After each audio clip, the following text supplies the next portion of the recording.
William Johnston, 1847 to May 14th, 1904.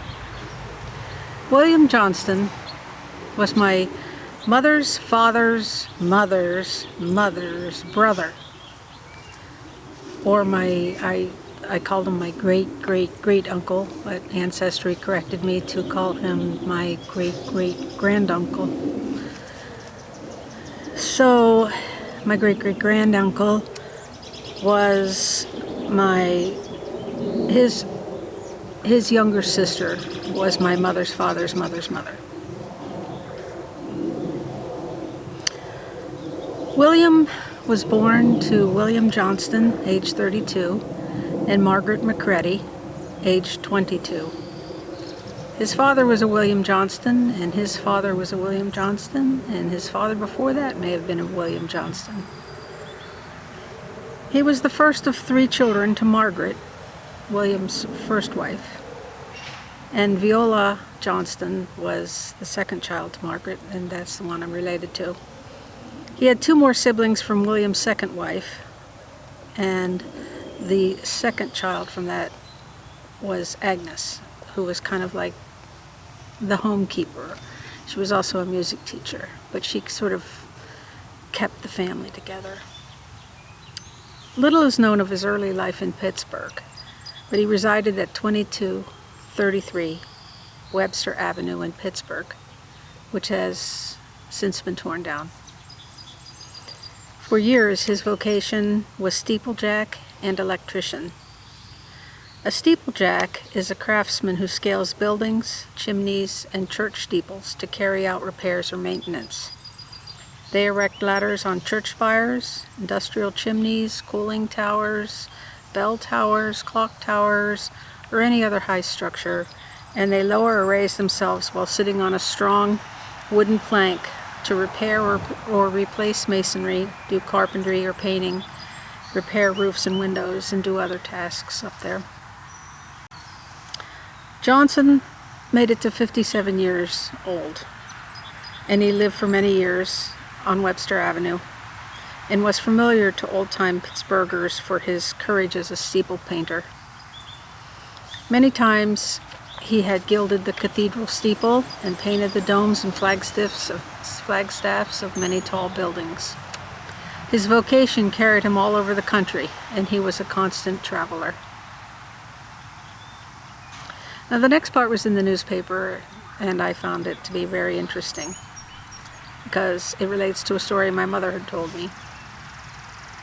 They said that Johnston came from a prominent family who figured in the early history of Pittsburgh and of the country. His great-grandmother was Elizabeth Smith, owner of Smith's Fields, through which Smithfield Street was cut, and after whom the street was named.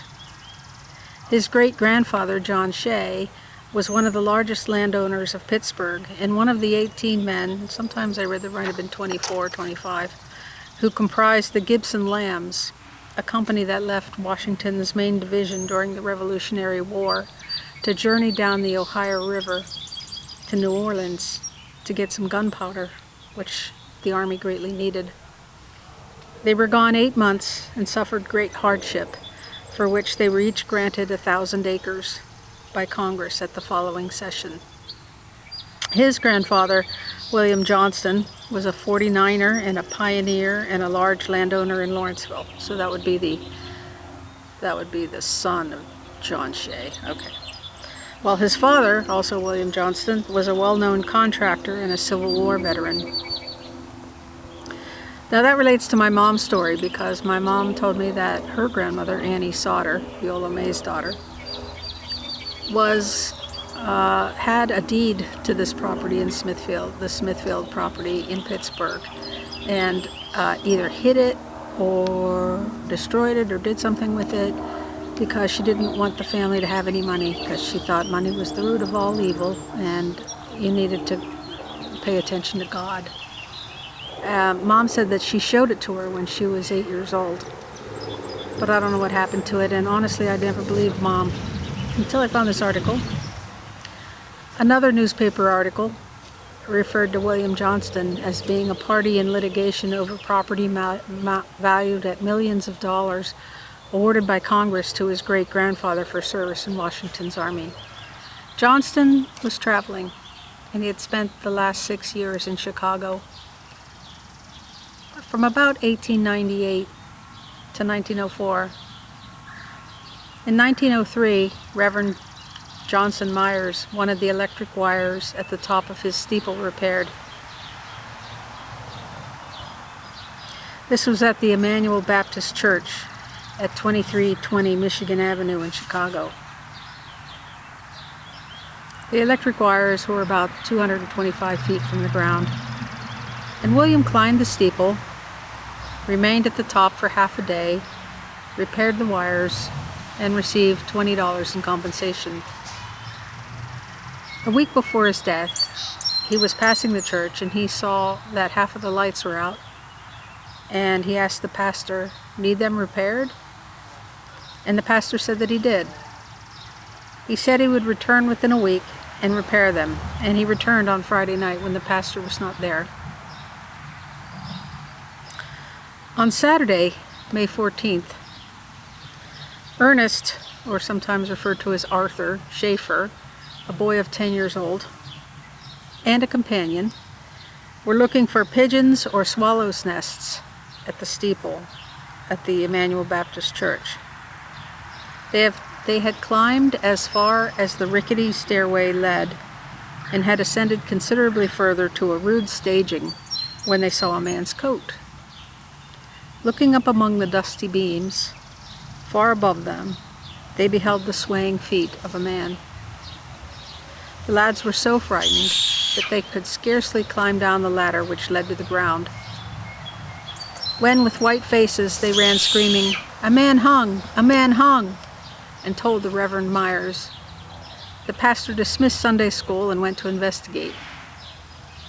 He found Johnston's body just as described by the boys, dangling about 125 feet in the air, and sent for the police.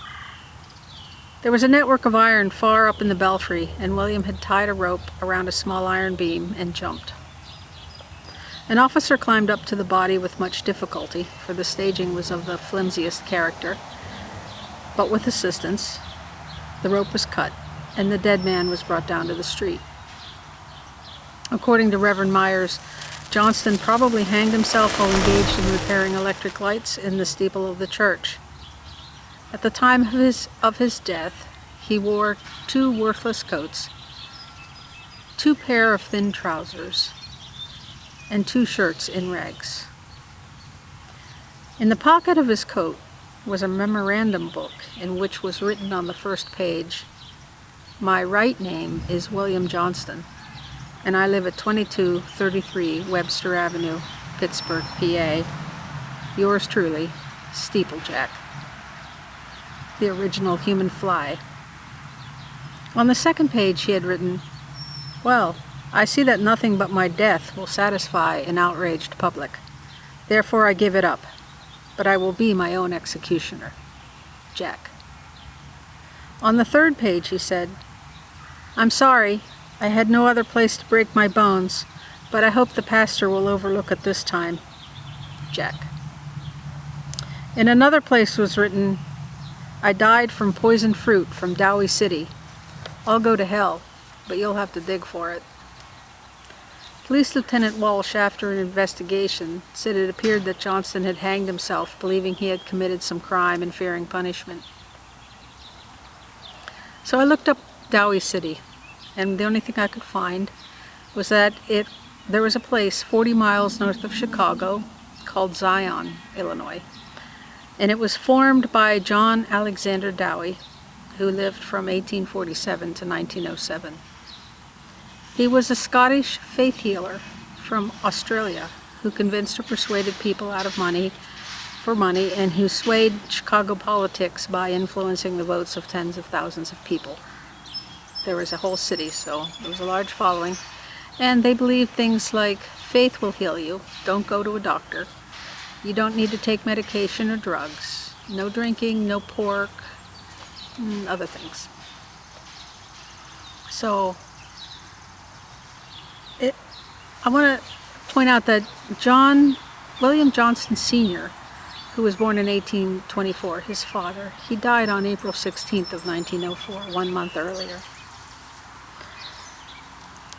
My speculation, because of this, I ate poisoned fruit from Dowie City, is that he met somebody or some people from there.